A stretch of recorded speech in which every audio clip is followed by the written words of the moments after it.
Hey, what's going on YouTube? In today's video, we're going to be talking about image steganography and how you can accomplish it using the Java programming language. I'm going to walk you through what image steganography is, how you can program it, and a few other things that you might not have known about the Java programming language. A few prerequisites, though, are you should have an understanding, like a moderate understanding of the Java programming language. You should have an understanding of the ASCII table, and you should have an understanding of binary.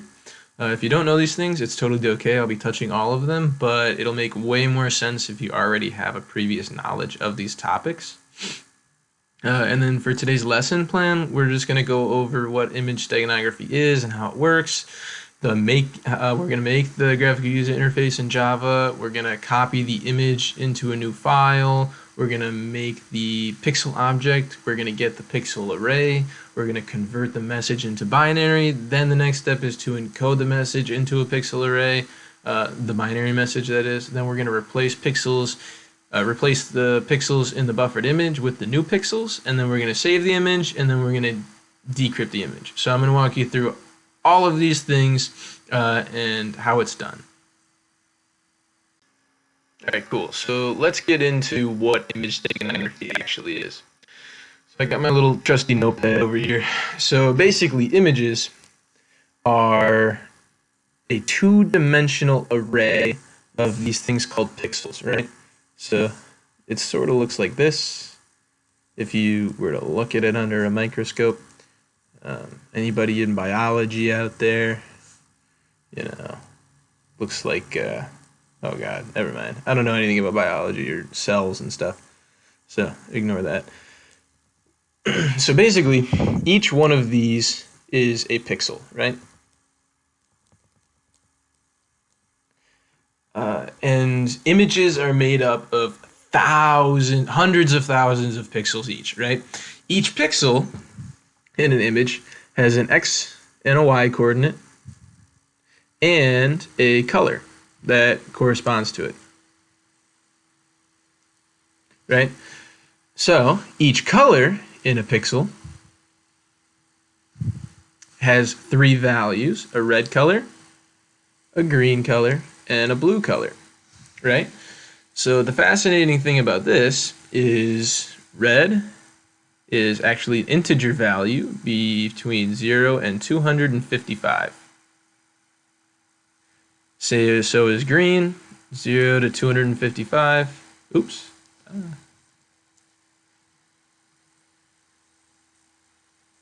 And same with blue. You have 0 to 255. Right? So each of these integer values, say they're like 17, 200, and 63, right? Each of these integer values that go into the red, green, and blue of the color actually can be broken down into binary strings, right? Of 8-digit binary strings, right? So maybe 17 is like 0, 0, 0, 1, 0, 0, 0, 1. I don't know if that's actually 17. I'm just making it up. Same with 200, and then same with 63, right? I'm going to put little arrows here because I like the little arrows. So based on that logic, right, since red can be broken down into one binary string, green can be broken down into a binary string, blue can be broken down into a binary string, we can edit the least significant bit. So when I say least significant bit, I mean the last bit in the 8-digit binary string, right? So if we do another one for here, just make it all ones, 2, 3, 4, 5, 6, 7, and 8. I'm talking about this guy here.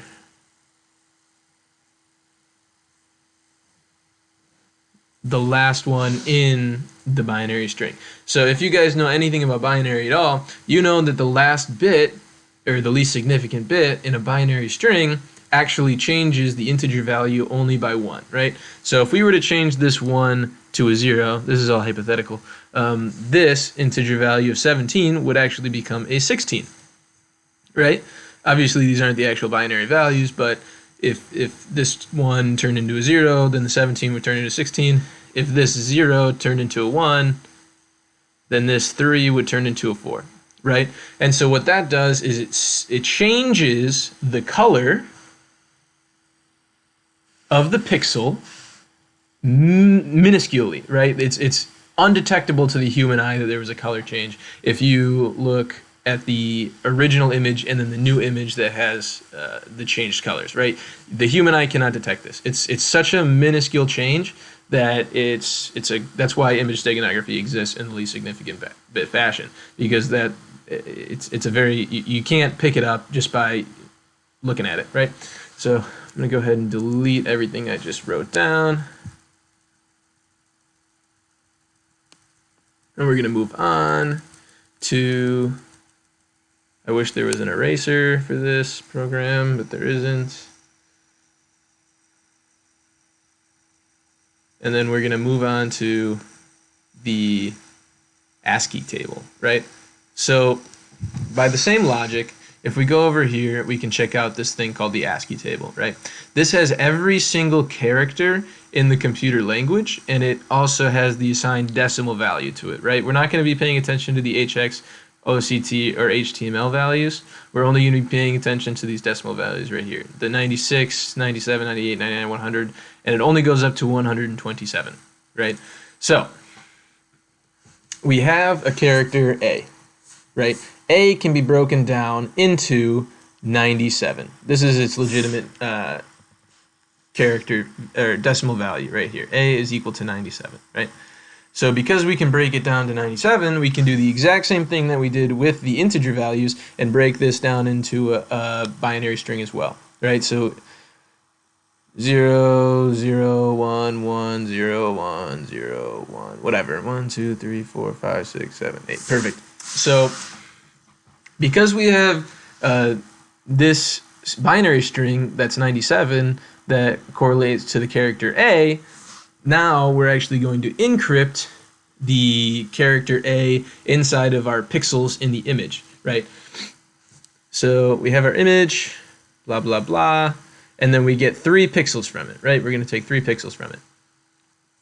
So each pixel has the red, green, and blue values, right? So we're going to have the binary strings of those 3 values. So we're going to have pixel 1, pixel 2, and pixel 3, right? And they're each going to have their own binary string values of like 0, 0, 0, 0, 1. Okay, we're actually just going to, we're just going to work with 1 pixel at a time, I think. Right, so this is going to be the red color. Ooh, whoa. Oops. This is going to be the red color. Whoa, what's going on here? Okay, anyway, this is the red color. This is interesting. I'm just going to pause the video. Sorry about that. So I actually switched over to a different tool, and we're going to continue on with the lesson. So A, the character, which in this case is going to be our message, is equal to the ASCII value of 97, which is equal to 0110001 in binary, right? So now I have 3 pixels here from our image, right? So our image, which is a 2-dimensional array of pixels, right, which contain, so then we grab the first 3 pixels, 1, 2, 3, from our image, right, and now we're going to use those 3 pixels to encode our message A. Okay, so here we go. This is how it's done. We're going to use the least significant bit method. We take the first character in A, in our binary string of A, and then we look at the first red value in pixel 1. So then we look at the least significant bit in pixel 1 for the red color, right? So we take the least significant bit. If it's equivalent to the current character we are on in the binary string of the character A, then we can leave it alone. But right now it is not. So we're going to say nope and change this one to a 0. So what this actually does in integer values is, because we changed the least significant bit of the red value for pixel 1, then if red was equal to 16, it's now equal to 15, right? So we're decrementing the integer value by 1 if we change the 1 to a 0. Now if it's the other way around, and it was a 0 originally, and then we change it to a 1, then instead of 16, it would be equal to 17, right? So what that actually does is it changes the color that you see in an image so slightly that you cannot pick it up by the human eye, right? So now we're going to continue on with the rest of it. And we're going to say, okay, we look at the second character in the binary string of A, and then we look at the green value of the first pixel at the least significant bit level. So over here, and we're going to say, okay, since the character we're on in the binary string of A is equivalent to the least significant bit of the green value, then we leave the green value least significant bit alone. So if it was 17, it stays as 17, right? And so then we go on into the blue value, and we say, okay, it's a 1, the least significant bit is a 0, we change this to a 1, and we move on, right? So we go now to pixel 2, and we say, okay, this is a 0, pixel 2, it's a 0, okay, we move on, it's a next one, which is a 0, we look at the green value, it's a 1, we say, nope, we're changing this to a 0, we move on, we say, okay, it's a 0, 1, 2, 3, 4. I did something wrong.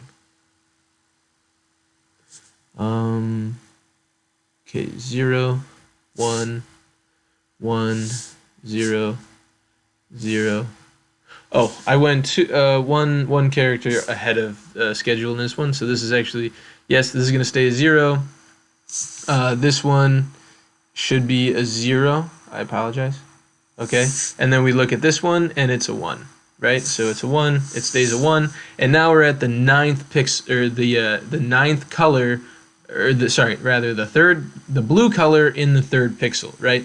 And so this is going to let us know if the message is over or not, right? So if the least significant bit of the third pixel of the third color in the third pixel is a 0, that means that our message is terminated. But if it's a 1, then that means we need to continue. So we would continue and look for continue on into the next pixels to find more characters that we can find, right?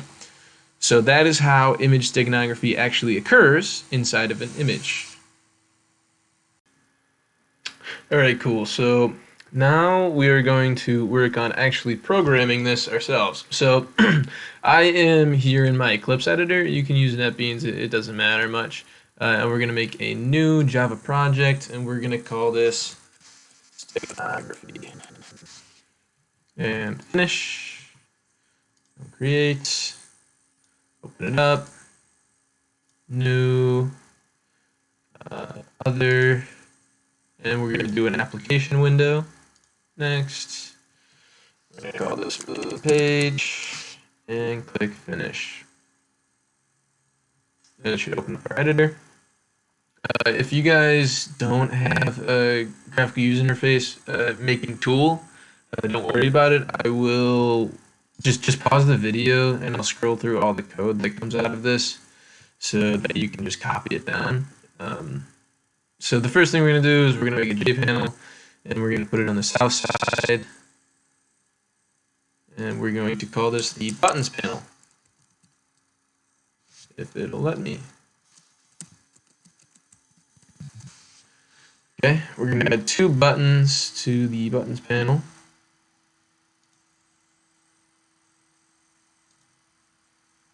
Oops. And we're actually going to change the layout of the buttons panel to a grid layout so that we have them right next to each other. Oh boy. Grid layout. There we go. 2 columns. Perfect. So button 1, we're going to change the variable name to encrypt button. And we're going to change the text to encrypt. And then the second button, we're going to change to Decrypt button. And we're going to change the text to Decrypt. Oops, that didn't work. Wow, this is annoying. Decrypt. Okay, perfect. Next thing we're going to do is we are going to add another JPanel in the center. And we're going to call this the message panel.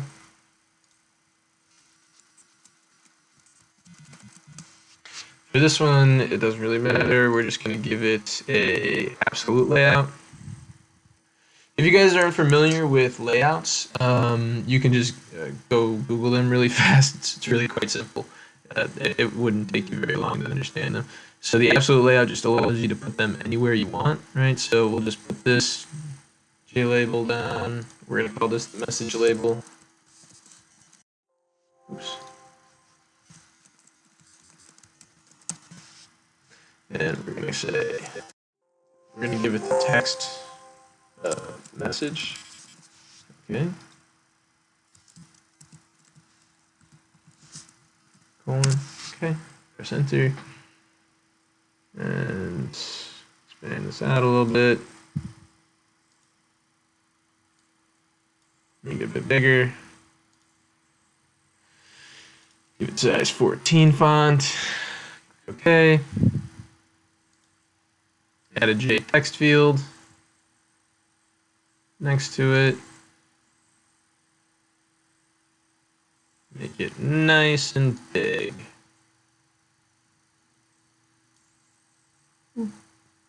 Awesome. Then we're going to call this text field the message field. Cool. So that really is the extent of our graphical user interface that we're going to make. It's not very complicated. Sorry. I'll go over to the source here and I'll start from the top and I will scroll down so that you guys can pause it if you don't have the code. Awesome. Cool.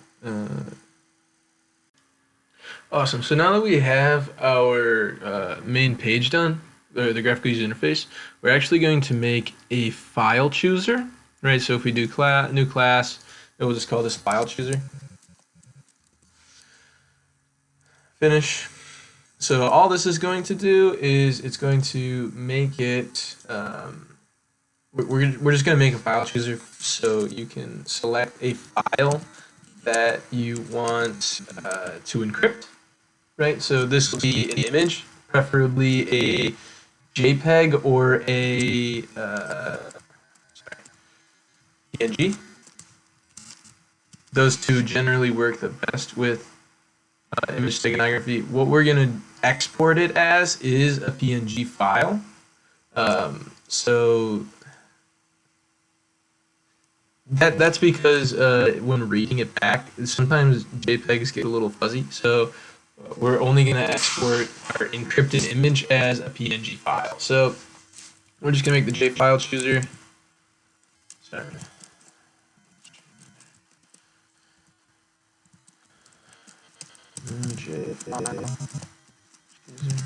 So this actually makes the JFile chooser object. We're going to import it.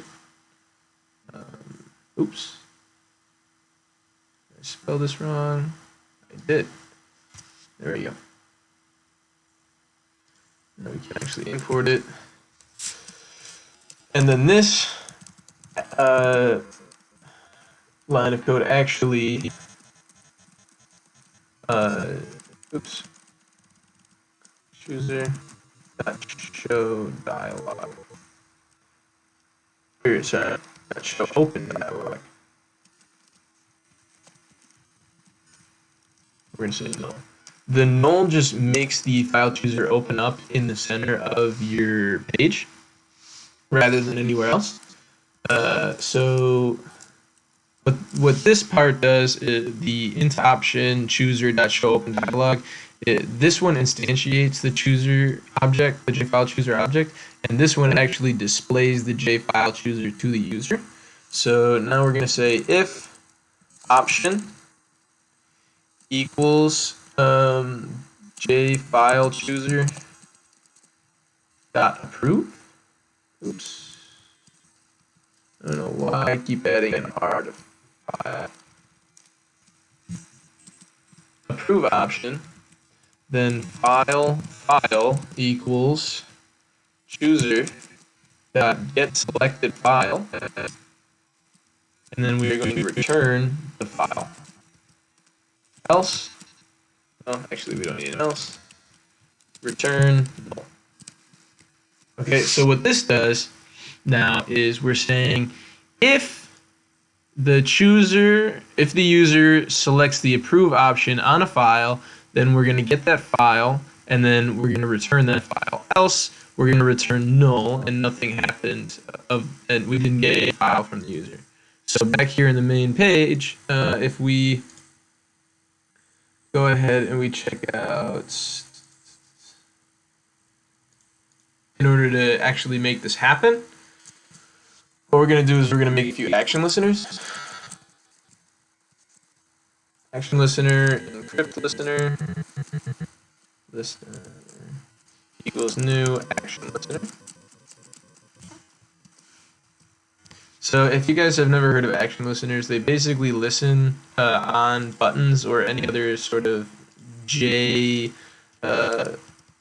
field you can use, or sorry, J components, and specific J components. But basically they listen for clicks and stuff. And if something clicks the encrypt button, then the action listener gets set off. And in our action listener, we're actually going to say file, image file is equal to our new class that we made, new static class, file chooser dot make file chooser. And then we're going to have to import file into our encrypt listener. And then we're going to say if image file does not equal null, then something's going to happen. Otherwise, we don't want anything to happen. So what this is saying is we're getting the file from our file chooser, right? And then if the image file is not null, because if you go back into our file chooser, we return null if if there's no file chosen. So if there's no file chosen, or if there is a file chosen, then we want something to happen. Else, I guess there's no else statement, but otherwise we don't want anything to happen. So we're going to add the encrypt button, add action listener, and we're going to add the encrypt listener to the encrypt button. So anytime this is selected, then the encrypt listener will get set up. So if we run this really fast, we can click encrypt, and we can see that our JFile chooser pops up, and so we can select certain images and stuff, blah blah blah, and exit. I'm actually gonna make our guy a bit smaller, a bit too large for my taste, and save that. Perfect. So now we go over to our source, and then we're actually just gonna make an action listener for our decrypt button as well.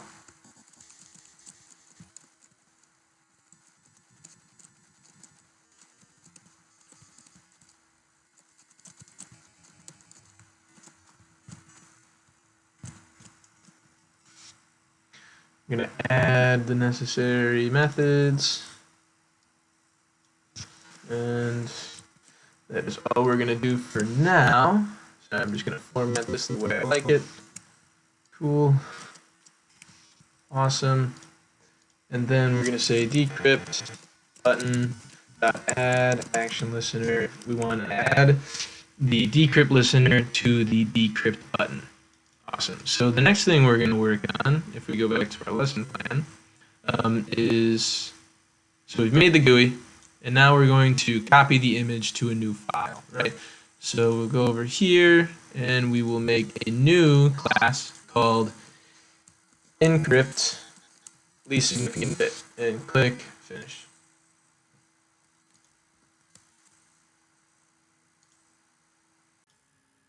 All right, cool. So now that we have our everything else done, we're going to start working on our encrypt least significant bit methods. So now that we have a new class, we're going to make our first driver method, public static void encrypt.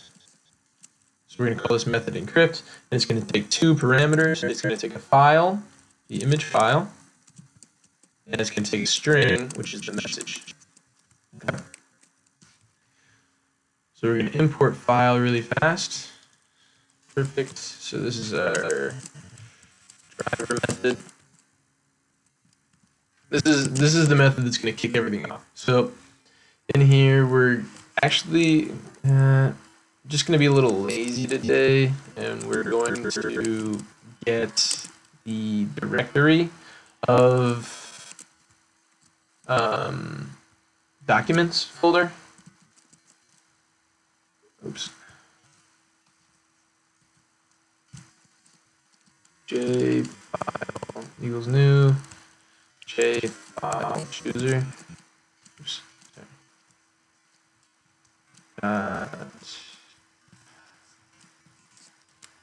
Get file system view. Get default directory. ToString. Awesome. So what this method does here, string directory equals new jFileChooser, get file system view, get default directory, ToString. It gets the directory of your documents folder if you're on Windows. So we're just doing that because we are going to, instead of getting user input to save our new file, the encrypted file, we're actually just going to save it to our documents folder instead. So we're going to say string new image file string, I guess, equals directory plus \\export dot png. Okay, so what this is saying is we have a new image file string in our documents folder, right? So in our documents folder called export.png. So this is going to always be the name of our exported image. So then we are going to turn this into a file. So file new image file equals new file with new image file string as its parameter. Okay, cool. So now we have a file object of our new image file, and we're going to continue on from there, and we're actually going to start talking about buffered images now. So buffered image, and then we're going to say try and catch input output exception E. Okay. And then we're going to import both of these. We're going to import buffered image, and we're going to import the input output exception as well. So now let's go over and talk about buffered images. So buffered images are objects that allow you to put an image. It's a Java object that allows you to put an image into a buffer in order to manipulate better, right? So you can have an image object in Java, but it's not going to allow you to manipulate it as much as a buffered image, right? So because you put it in a buffer, you're able to manipulate the stream of bytes, which is what we need to do. So what we're going to do now is we're going to turn this buffered image, or we're just going to read the image that we chose. So image is equal to image input output dot read, and we're going to read the image file, the one that we chose, right? So oops. Now what we're doing here is we're saying, okay, our buffered image, we wanna turn the image file that we selected to encrypt and put it into a buffered image, right? So that we can manipulate it. So the next thing we're going to do is we're going to say buffered image image to encrypt is equal to a function that we're going to make called get image to encrypt. And we're going to put image inside of this function that we're going to make. So right now what we're doing, once we complete this, is we're copying this image, the image that we selected. We're going to copy it completely and put it into a different buffered image in order to manipulate it that way. Because we don't want to manipulate the original image file. We want to manipulate a copy of it and put the encrypted message inside of the copy, right? So in order to make this function, we're going to say private static buffered image get image to encrypt, and we're going to take a buffered image as a parameter. Okay, so here the things we need are a color model,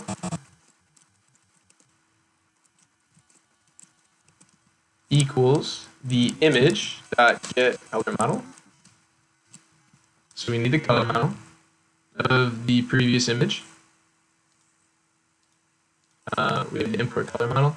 The next thing we need is something called the isAlpha pre-multiplied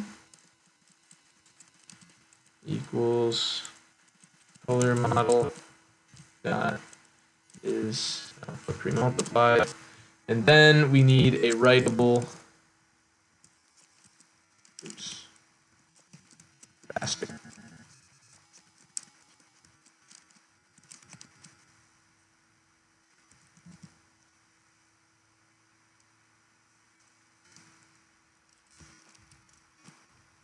Awesome.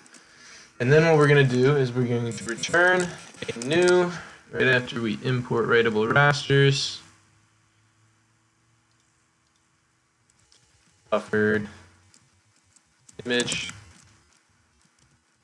with the color model. E is alpha pre-multiplied and the raster. Awesome. So, second, oops, I did those two backwards. All right, so now I'm actually going to explain to you what all of these are. So if we go over here, we can look at the color model. So a color model of an image determines how the colors are represented within AWT, which if you don't know what AWT is, go ahead and give it a Google. And then what this actually does is it determines how the colors are represented in integer formats. So for this one, it's going to be determined in red, green, blue integers between 0 and 255 for each of them. So that's why the color model is important. So we're getting the color model, which tells us which tells us how the colors are represented in integer formats.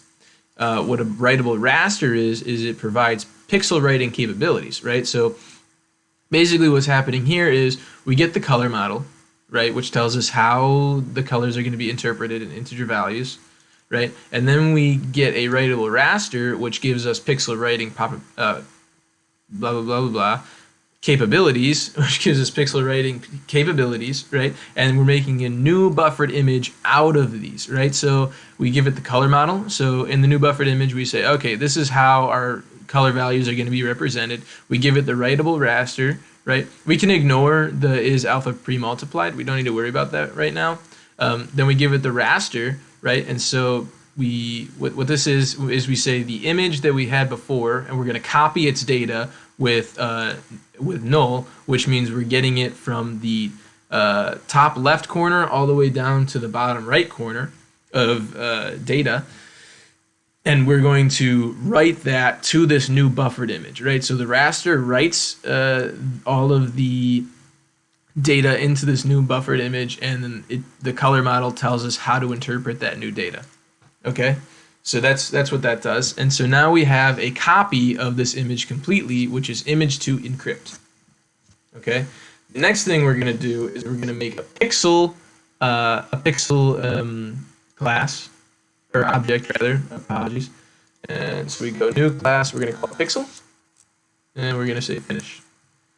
So Unfortunately, Java doesn't have a pixel object ready for us, so we're just going to make our own. And so what this is going to have is it's going to have a private integer value x, a private integer value y, and then a private color called color. Okay, we're going to import color. And the next thing we're going to do is we're going to say public pixel, make its constructor, and we're going to say integer x, integer y, and color. We're going to say this dot x equals x, this dot y equals y, and this dot color equals color. Awesome. So I am lazy and I'm just going to click refactor, source, generate getters and setters for all of these so that I don't have to type it out because it's redundant.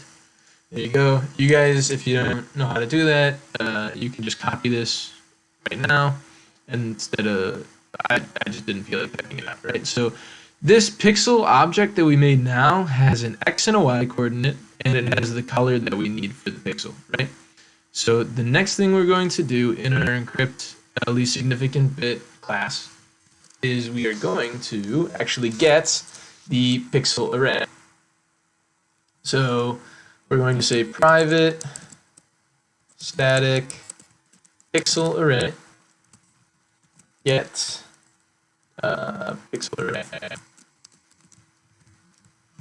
Awesome. So what happens now is we're going to take in our buffered image. Oops. The image to encrypt, which is our copied image, and we're actually going to turn it into a one-dimensional pixel array instead of a two-dimensional buffered image, right? So we're breaking down all of the steps that we need to. So what we're going to do is we're going to get the height and the width. Height equals image to encrypt get. We're going to get the width equals image to encrypt get width. And then we're going to actually set our pixel array. Pixels equals new pixel array from height times width. Right, so what this does is we're making a new pixel array to the size of our height times our width of the image to encrypt, of the copied image. What this does is it allows you to turn a two-dimensional array into a one-dimensional array of the exact same length, right? So we're going to say, and now we actually have to populate this array.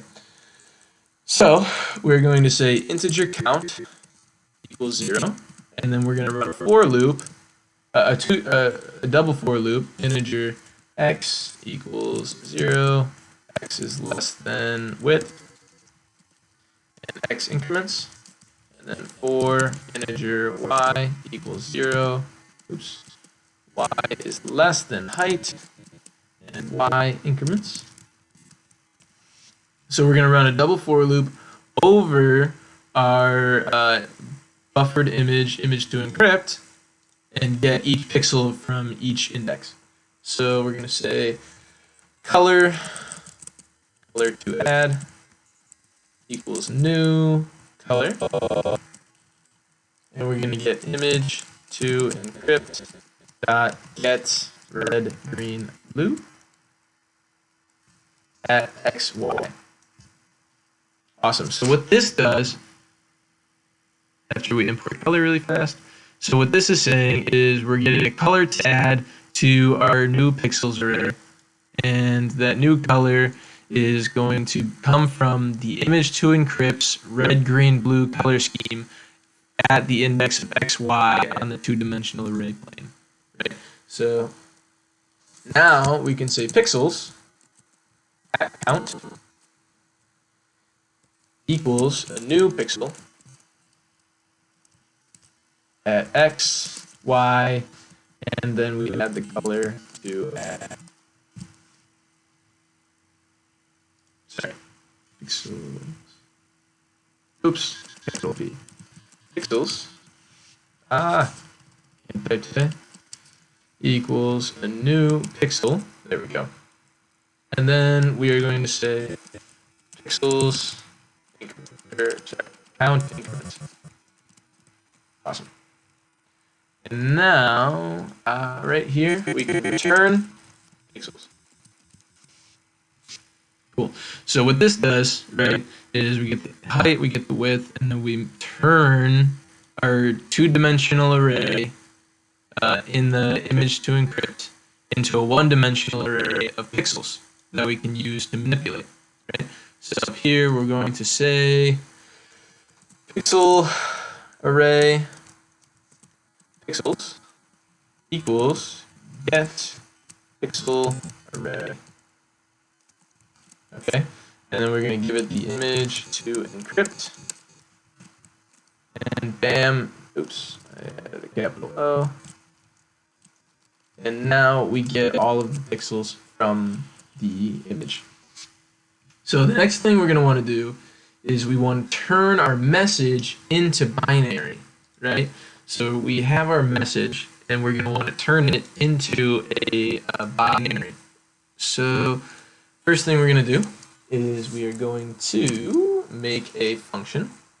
Well, I guess what we're going to do first is make a string array called message binary. And we're going to set it equal to a function we're going to make called, what should we call it? Convert message to binary. And it's going to take a string message. Awesome. Oh wait, sorry. It's going to take message as our parameter. So now we're going to make a private static string array convert message to binary. Awesome. So feel free to pause this video as much as you want, because I know this can be a little confusing at times, and if you just need to pause it in order to make sure you understand everything that's happening, then feel free to do so. So what's going to happen here is we're going to turn our message first into ASCII, and then we're going to turn it into binary, right? So if you remember, we have our ASCII table here, right? So we're going to turn our character, right, say into our decimal value, which is 97, which is ASCII, and then we're going to turn our decimal value into binary. So we can break that up into two different functions. The first one we can say integer array ASCII or message ASCII equals, and we can make a function called convert message to ASCII, and it's going to take in message as a parameter, and then we'll make that function private static integer array convert message to ASCII. It's going to take a string message. Okay, and Java actually gives us a really nice way to do this. So we can make an integer array, calling it message ASCII equals a new integer array message length. Right, so we are making a new integer array called message ASCII to the length of the message array. So we're going to iterate over the message string. Oh, I apologize. I said message array, I meant message string. Length. Okay, so we iterate over message. And at each character, so message ASCII is equal to the integer value of message character at I. Oh, sorry. So message ASCII at I is equal to the integer value of a message character at I. So what this does, right, is Java gives us this neat little thing where we can automatically cast the character, right, because message.character at I returns a character, and we can automatically cast that character as an integer, which turns it into an ASCII value for us, right? So that's freaking awesome. And now we can just return message ASCII. Yeah.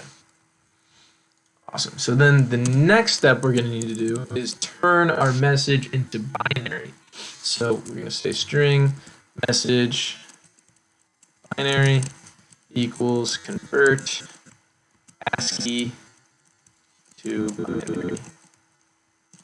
And it's going to take in an integer array message ASCII. Awesome. And we're going to make a new function called private static string array convert ASCII to binary. And it's going to take in that integer array of the ASCII values. Cool. So how we're going to do this is, first off, we're going to make a string array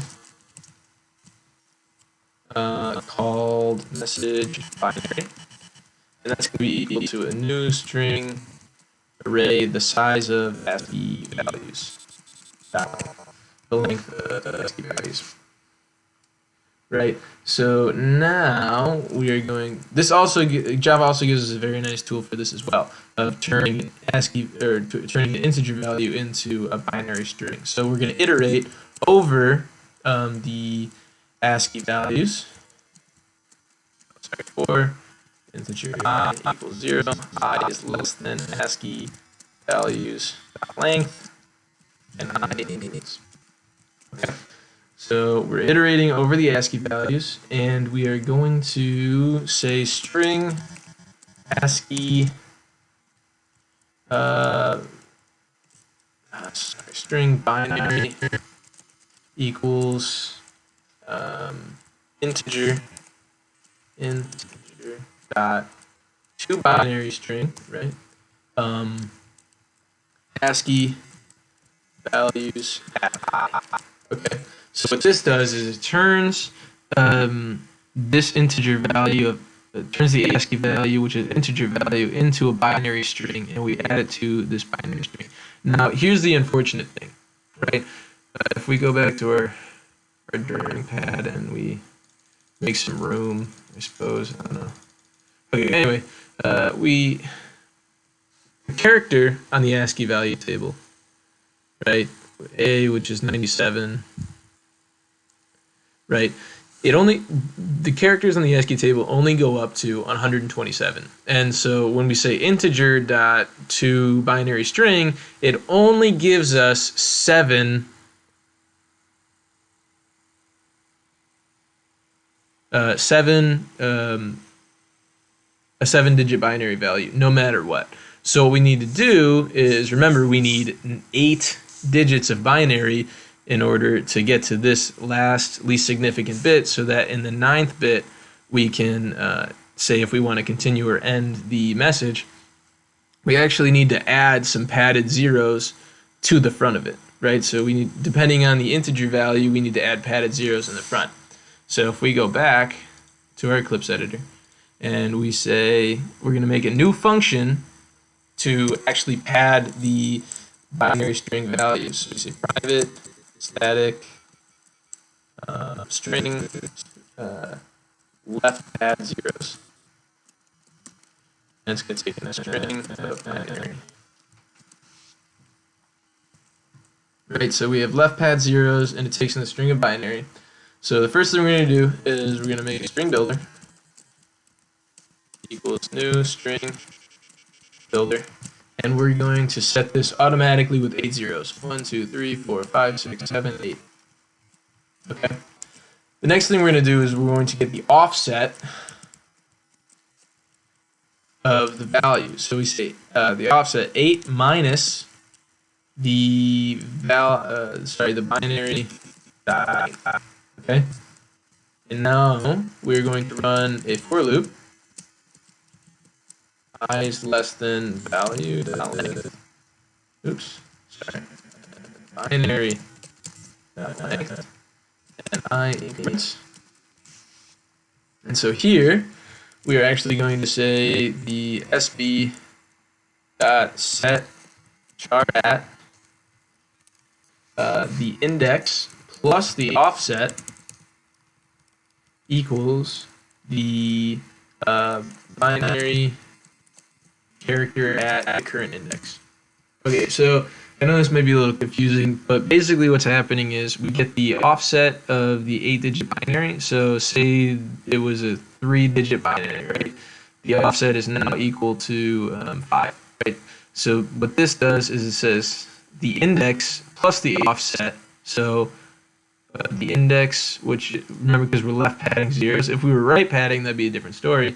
But since we're right padding, or since we're left padding, we do index plus offset. So if we have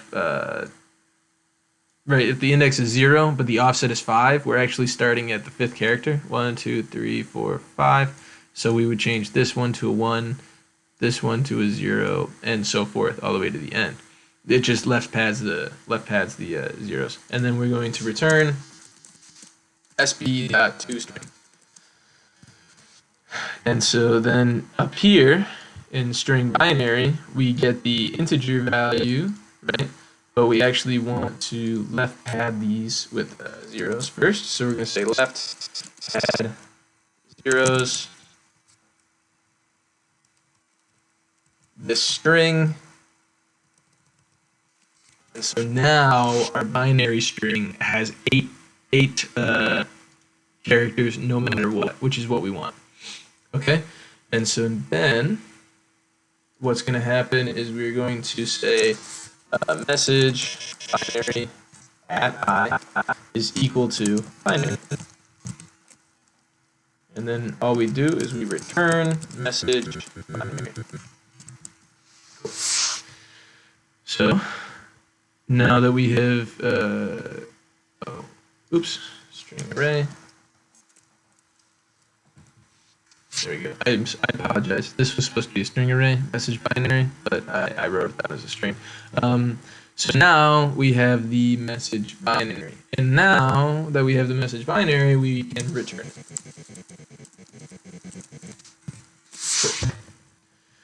So if we scroll up here, we have the pixels, and then we have the message binary.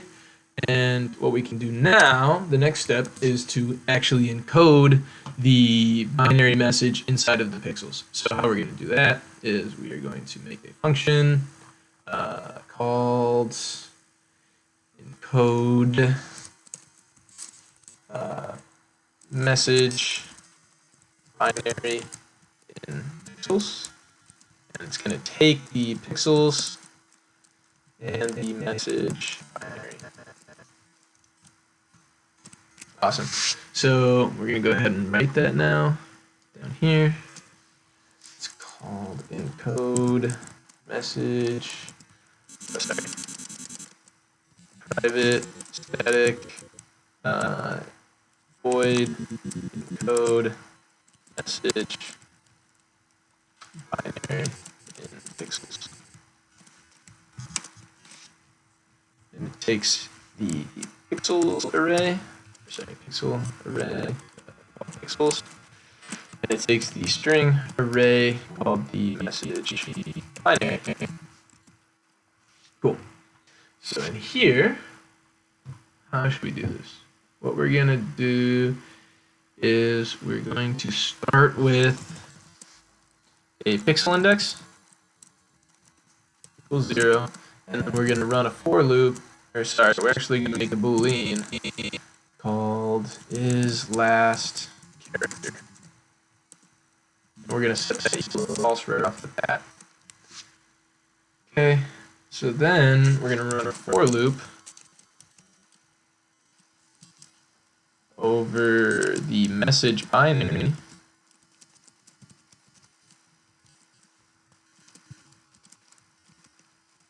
And inside of here, so basically we're going to be keeping track of what pixel we're on, and we're also going to be keeping track if the current character we're on is the last character of the message. So if it's the last character of the message, it's going to be the last index in the message binary array. Right, so in here, if you guys remember, we need to get the first 3 pixels, right? So we're going to make a new pixel array called pixel, current pixels, my bad. Current pixels equals a new pixel array, and we're going to get the first, we're going to get the next 3 pixels in the array, right? In the current pixels array. So we're going to get pixels at pixel index. We're going to get pixels at pixel index plus 1, and we're going to get pixels at pixel index plus 2. Right, so what this does is we get the next 3 pixels from the pixel index in the pixels array. So from here, since we have these, we can say if I plus 1 is less than message binary dot length, then we can say is last character is equal to true. And now that's only going to happen if the last character, or if we're on the last index of the message binary array.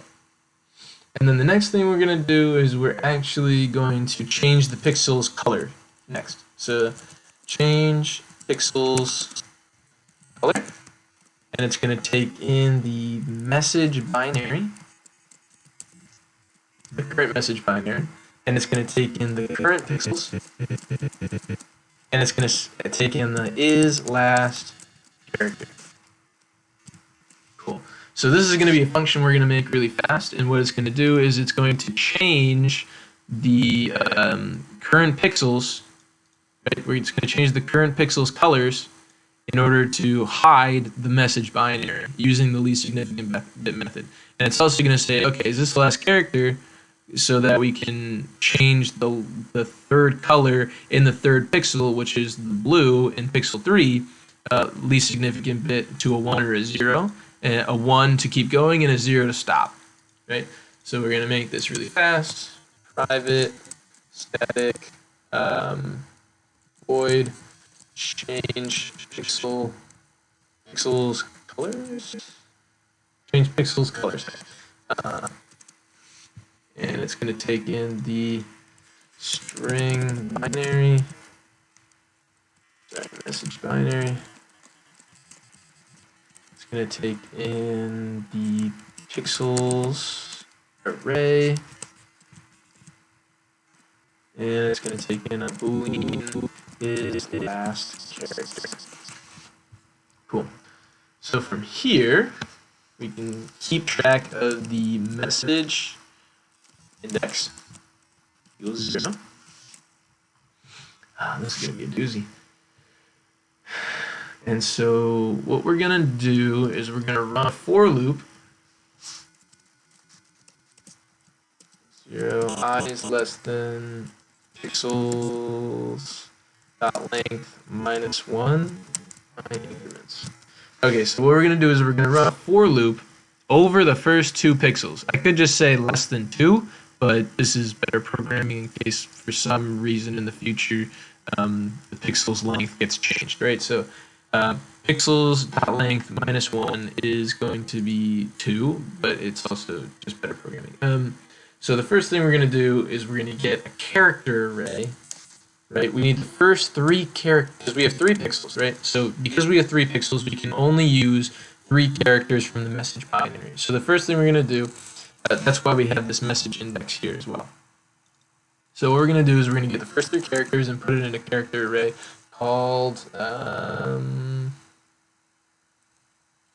message binary characters equals a new character array of message binary binary dot char at message index, message binary dot char at message index plus 1, and message binary dot char at message index plus 2.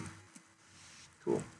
And then I gotta put semicolon, and then we can call it a day. Uh-oh.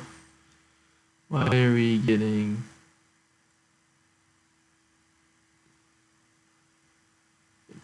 type mismatch? Can I convert from char array to char?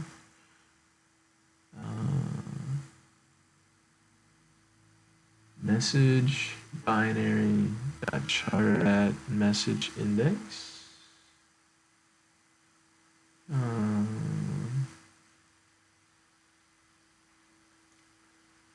Interesting. Message binary dot char at, okay. Message index, message binary, message index plus 1.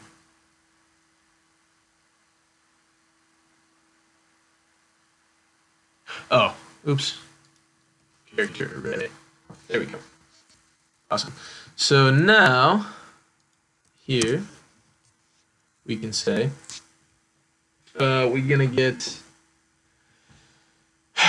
what should we do next? We need to make a string array and make this the pixel red, green, blue binary. So the next thing we need to do is get the pixels red, green, and blue binary into a string array format. So we're going to have to make another method called private static get pixels red, green, blue binary. And that's going to take in a pixel. It's going to take in a character array called message binary char, and then we need to return a string array. Awesome. So what this is going to do is we're going to turn the pixels, red, green, and blue, into integer values, and then into a binary string, and then change the least significant bit of that binary string to the message binary chars. So how we're going to do that is we're going to make a new string array called the pixel red, green, blue binary equals a new string array of size 3, right? Because we have three pixels, and so then pixel red, green, blue binary at 0 is equal to change, or we're actually gonna have to make another function called private static string change pixel binary, and it's going to take in a string called the pixel binary, and then the character, the message binary character. Alright, so here, in this one, what we're going to do is we're actually going to change the binary string, the least significant bit, into the message binary character. So we're going to make a string builder because strings are immutable in Java. Immutable means that they cannot be changed. String builder. Pixel binary. So we're going to make a string builder instantiated with the pixel binary string so that we can change the pixel binary. And we're going to say string builder dot set char at length -1, or actually pixel binary length -1 as the message binary character.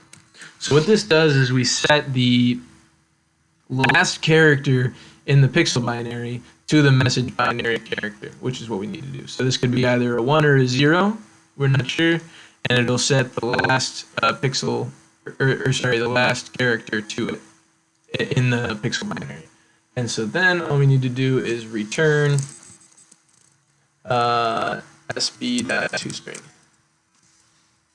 Awesome. And so now what we can do is we can say change pixel binary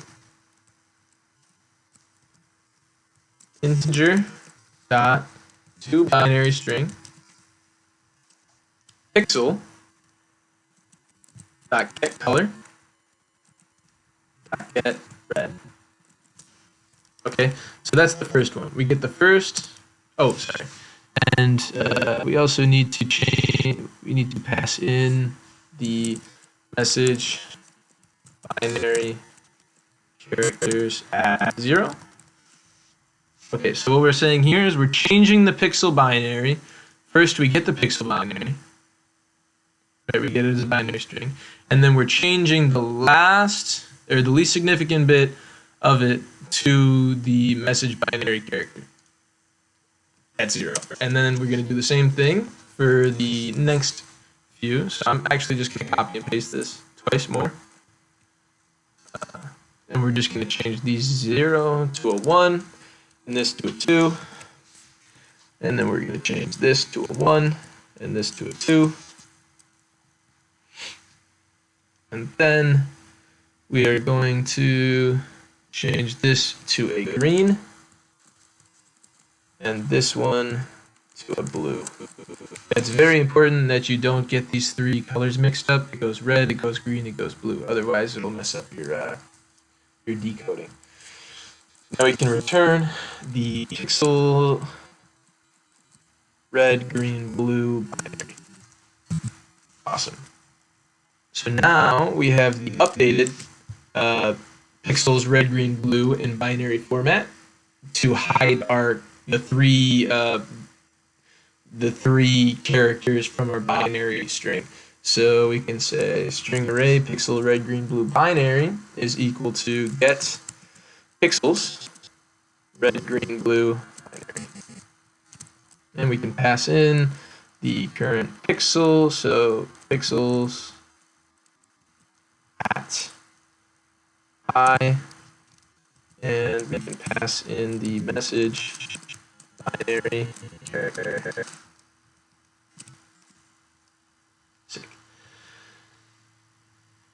So the next thing we're going to do is we're actually going to set that current pixel's color to the new color scheme, right? So we're going to say pixels at I dot set color, and we're actually going to have to make a helper function in order to do this. We're going to say private static color get new pixel color, I think. Get new pixel color. And it's going to pass in a string array, and it'll be the color. Awesome. So what's going to happen now is we're going to turn all three values of the string array back into integer values, which then will formulate a color. So we're going to say return a new color, and we're going to say integer dot parse int color binary at 0. Okay, so this is the red value. Okay, so we actually need to, inside of integer dot parse int, we parse that int. We parse the string binary array. Sorry, the string binary. We parse that as an integer, but we need to add the number 2 here after that because you just have to when you're parsing binary array in Java. So you say integer dot parse int color binary at 0, 2, and then we're going to say integer dot parse int color binary at 1, 2, and then we're going to say integer dot parse int color binary at 2 comma 2 because it's in base 2. So now we have made a new color with the updated least significant bits, so the updated colors from our encoded text. So then we're going to say pixels at I dot set color get new pixel color with the pixel red, green, blue binary as the parameter. And so that actually set the new pixel. And so we're going to do the same thing now, except we're working with the last pixel in our 3 pixels that we have, right? So if we go back here, we had 3 pixels. Pixel 1, ignore that.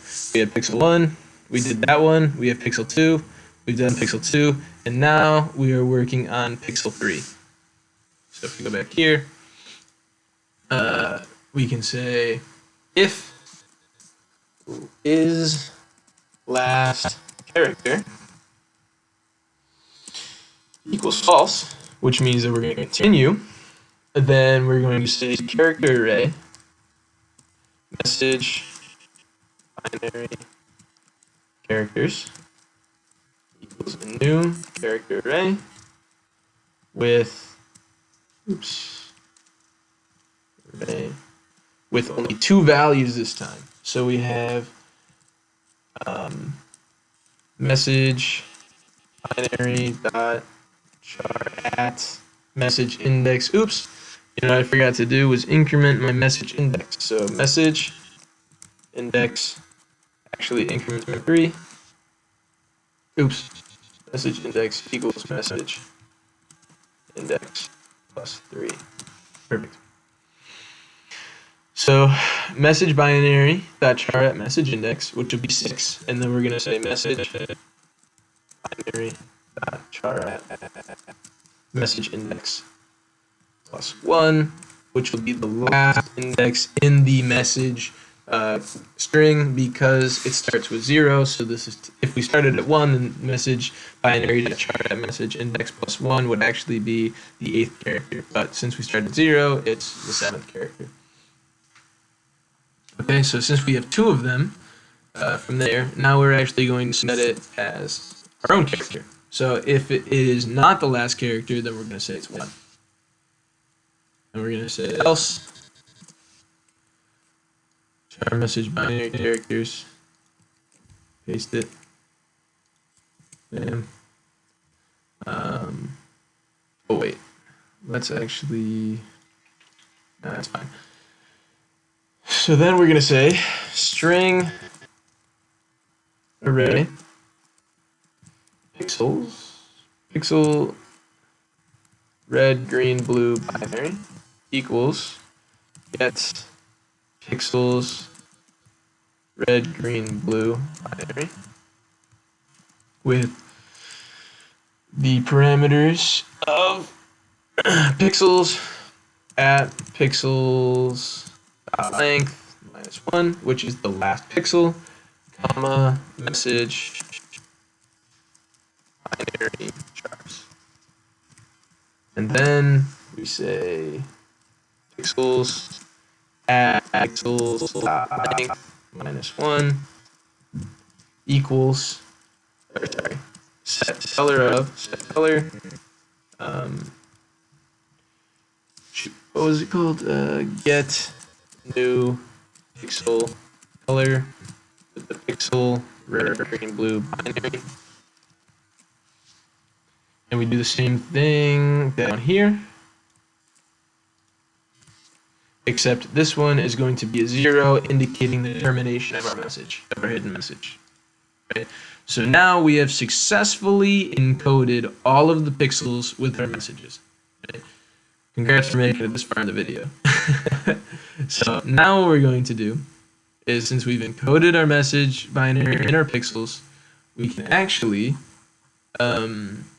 replace the pixels in our new buffered image. So we're gonna make one called replace pixels in new buffered image, and it's going to take in the pixels array, pixels, and it's going to take in the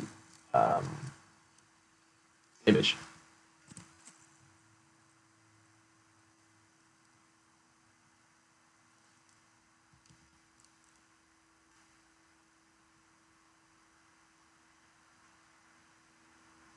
Or sorry, it's going to take in the image to encrypt. My fault. Awesome. So now what we can do is scroll on down here, and we're actually going to make that function.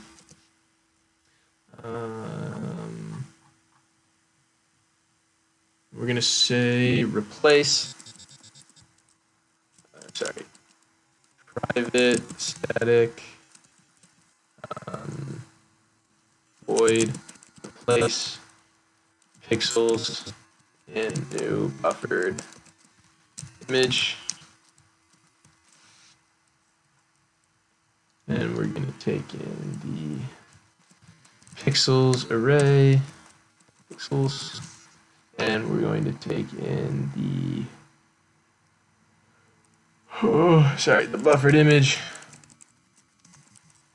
the image to encrypt.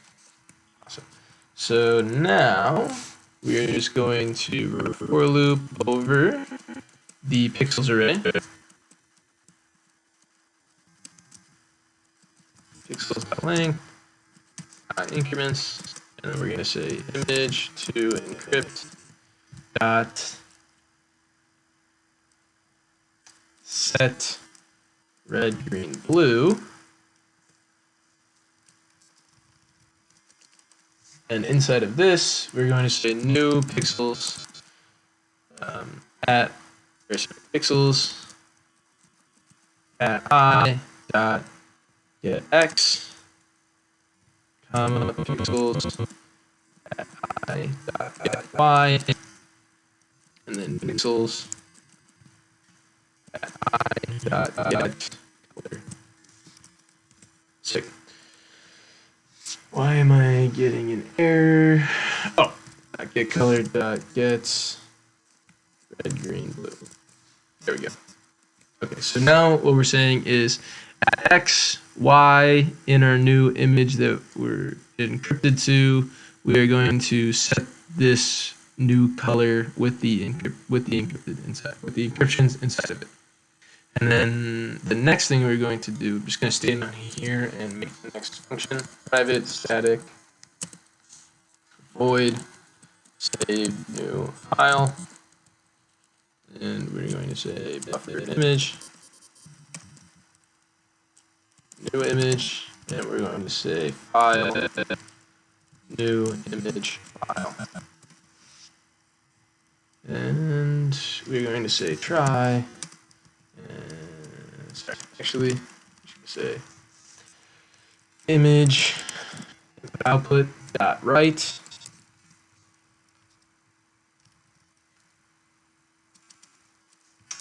the new image, comma, it's going to be a PNG, and it's going to be a new image file. And we're going to run this with a try catch. And then we're going to scroll all the way back up here, and we are going to say save new file with the image to encrypt and the new image file. Awesome. And we have successfully encrypted our message inside of the red, green, and blue in our image. Okay. I made a very important error, and it's in the encode message binary in pixels. Change this less than sign to a double equals, and that's very important. So the next thing we're going to talk about is actually using this to work. So we're going to scroll all the way up here. Sorry, I added this. I did some testing. Save it. We're going to go to our main page, and we're going to add this line right here. So encrypt least significant bit dot encrypt. It takes the image file and the message field dot get text, and it's actually going to encrypt the message into the image, right? So if we run main page, and we say hello as our message, and we click on encrypt, scroll all the way over, and we say image, open it, and now it has officially encrypted our message inside of the image, right? And then we're going to write a algorithm to decrypt it. So over here, go new class, and we're going to call it decrypt, least significant bit. Click on finish. I actually made one more fatal error right here in encode message binary pixels as well. We need the pixel index equal to pixel index plus 3. So what this does is we go forward 3 pixels after the current index. After this one incremented, I forgot to increment the pixel index. I do apologize. And now we can move on to decrypting the least significant bit. So if you run this now and you type in like hello or whatever you want your message to say, and you click encrypt, and you scroll over to wherever image you have, open it, it should encrypt that into the export.png. Right? So now when we go and do decrypt least significant bit, we're going to make we need the driver one, so public static void decrypt, and it's just going to simply take we're just going to do the file that we made. So if we do string directory, actually just go into your encrypt least significant bit and copy this first bit here, the directory and then the new image file. That's all we need. That'll get you your export PNG, and then we can say buffered image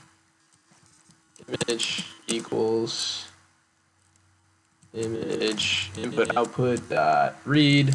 So we're going to read the new image file, right? And we're going to import this, and then we are going to surround this with a try catch, and then inside of this we are going to get the pixel array. So we're going to say pixel array pixels equals, and we're going to get this. We're going to use the exact same method that we did from the last one. Get pixel array, and we're going to put in image. And so if we go over to encrypt least significant bit and we scroll down to the method of get the pixel array, we're going to Control C, go up here, enter, put it in there. It'll do the exact same thing. And then we're going to say system.out.print line, and inside of here we're going to give it a code message from pixels, and it's going to give it the pixels array. Okay, so what this is going to do is we're going to write a function that's called decode message from pixels, and we're going to print it out to the line so that we can see your message. So we're going to say private static string decode message from pixels, and it's going to take a pixel array called pixels. Right. So inside of here, we're going to say boolean completed equals false, and we're going to say we're also going to keep track of the pixel array index. So pixel index equals 0, and we're going to make a string builder. Message builder equals new string builder instantiated with nothing. and we're going to say while completed equals false. Then we're going to continue with our process. So we're going to get a new pixel array. And we're going to say pixels to read. And we're going to make a new pixel array to the size of 3. We're going to say for integer I equals 0, I is less than pixels length, or sorry, it's less than 3. I is in increments. Alright, so inside of our here for loop, we're going to say pixels to read at I is equal to pixels at pixel array index. And then we're going to increment, just pixel index. And then we're going to increment our pixel index. So what this is doing is we're making a new pixel array for the first character that we believe is inside of our message, right? So we get the first 3 pixels, and if we remember, 3 pixels is what is required to encode 1 character. So after this for loop, we are going to say message builder dot append, and we're going to make a function called convert pixels to character, and it's going to take in the pixels to read array of pixels. Right. So what this is going to do is the message builder is going to append. I know I say, and this is what this is going to do a lot, but it's okay. The message builder is going to append the converted character from the pixels to the end of the message. So from here, we're going to make a function called private static character convert pixels to character, pixels to read, a pixel array called pixels to read. Awesome. So in here, we're going to make an array list of strings called binary values. It's a new array list of strings. And we're going to import the array list. And we are going to run a for loop over the pixels to read array.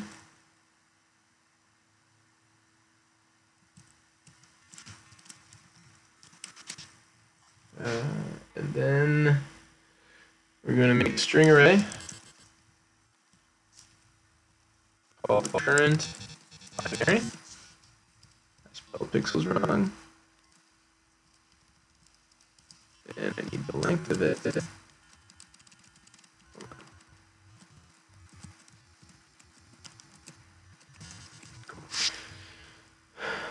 So we have the string array current binary is equal to, and we're going to make another function called turn pixel integers to binary. So we're going to say pixels to read at I. Okay, so now we make another function. And there's a lot of functions. Private static string array called turn pixel integers to binary. And it's going to take in a, I apologize, it's going to take in a pixel. And we're going to say string array values equals a new string array to the size of 3. We're going to say values at 0 is equal to integer dot parse, or sorry, integer dot to binary string pixel dot get color dot get red. Oops.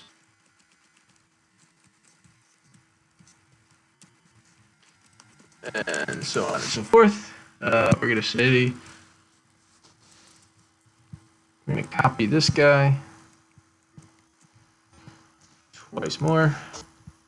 Then we're going to set values at 1 and values at 2. And then don't forget not to mess these up. It goes green and then it goes blue. Otherwise it'll be wrong. And then we're going to return our values. Awesome. So now we can say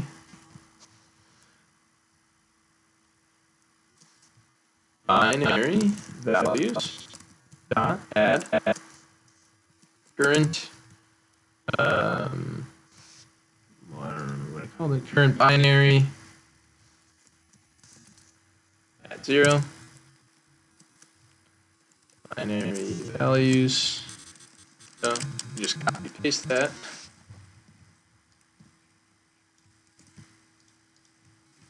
two more times, so it's binary values at 1 and then binary values at 2, and then all we do is we return convert. We're going to make another function, convert binary values to character.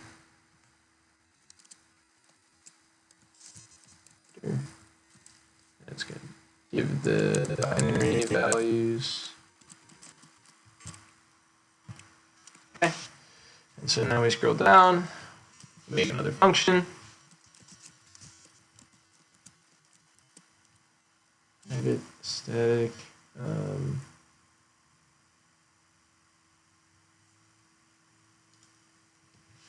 Char convert binary values to character, take an array list, type string, binary values,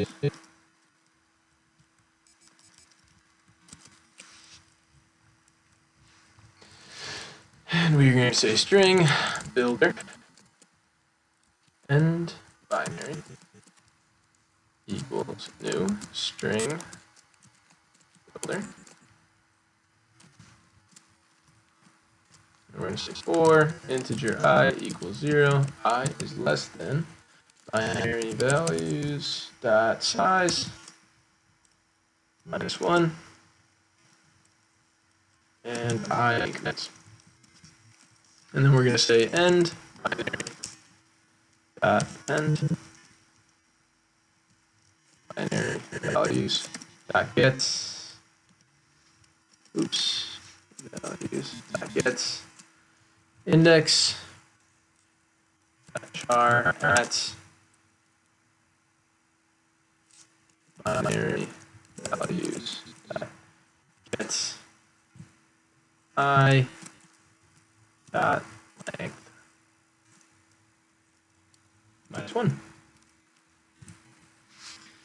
So what this does is we're getting an n binary string, which is going to be our character binary, and we say binary values dot get index dot char at binary values dot get I dot length minus 1. So we're getting the last character, right? So if we go back to our thing here, we're getting the last character of each pixel, and we're formulating our character from it, right? So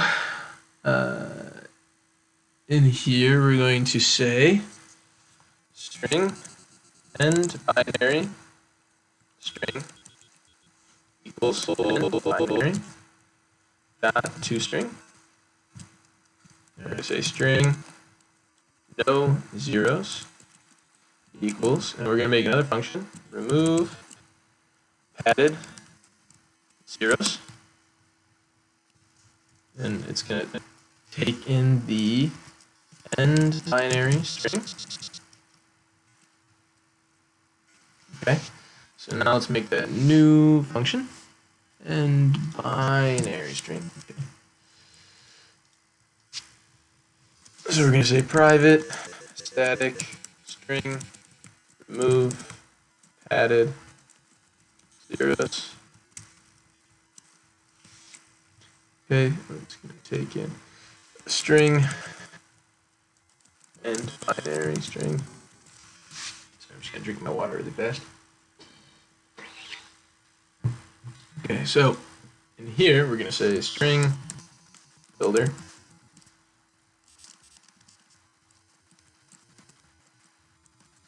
equals new string builder and binary string, and we're going to say integer padded zeros equals 0. So we're going to find the number of padded zeros. So we're going to say for integer I equals 0, I is less than builder.length, I increment. And then we're going to say if builder dot char at index equals a 0. Oops. Then padded zeros increments. Else we want to break out of this, indicating that there is not another padded 0 and that we are at a 1 value. So now we can say for integer I equals 0, I is less than padded zeros, I increment. We can say builder dot delete char at 0.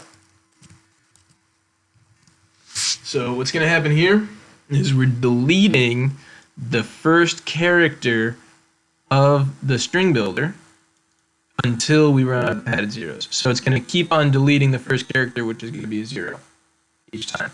And so now we can return our builder toString. Very cool. So now we have no zeros. The next thing we're going to do is turn it into an ASCII value. So we're going to say integer ASCII equals integer dot parse int no zeros and 2 because we're in base 2. And then we are going to return the character value of ASCII.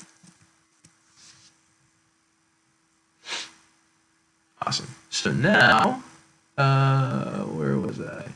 We're at decode message from pixels. Okay, so we have appended all of the characters. Now we're going to say if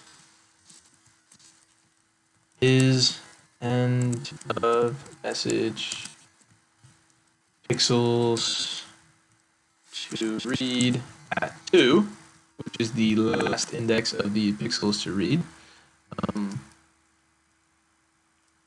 equals true,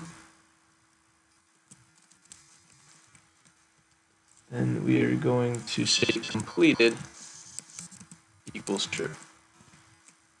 So now we have to make one final, or actually might not be final. We're going to make another function called private static boolean is end of what was it called? Is end of message.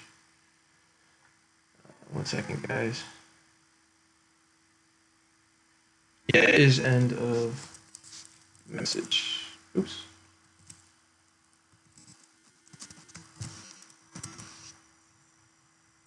And that's going to take in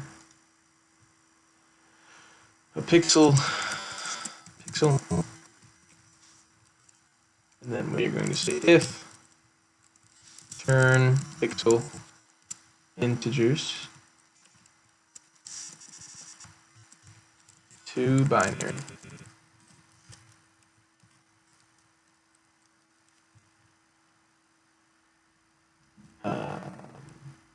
It's going to take in the pixel at 2 ends with a 1.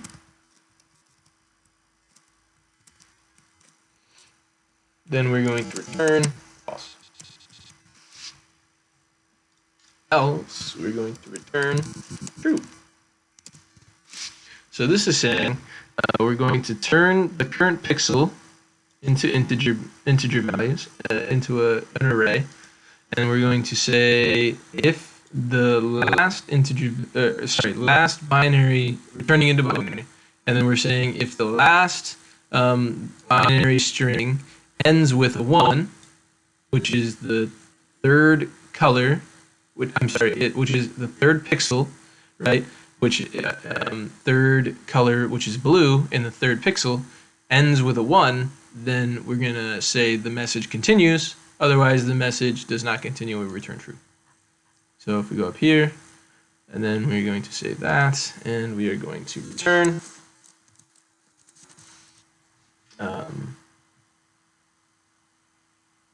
We're going to return the message builder. Awesome. So now we should test it out. So we're going to run this, and we're going to click on decrypt. Did I not add it?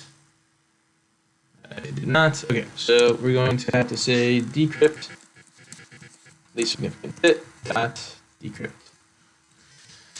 And we're going to run this, and we're going to click on decrypt, and we get our message, which is hello. And that is all I've got for you guys. Thanks for listening.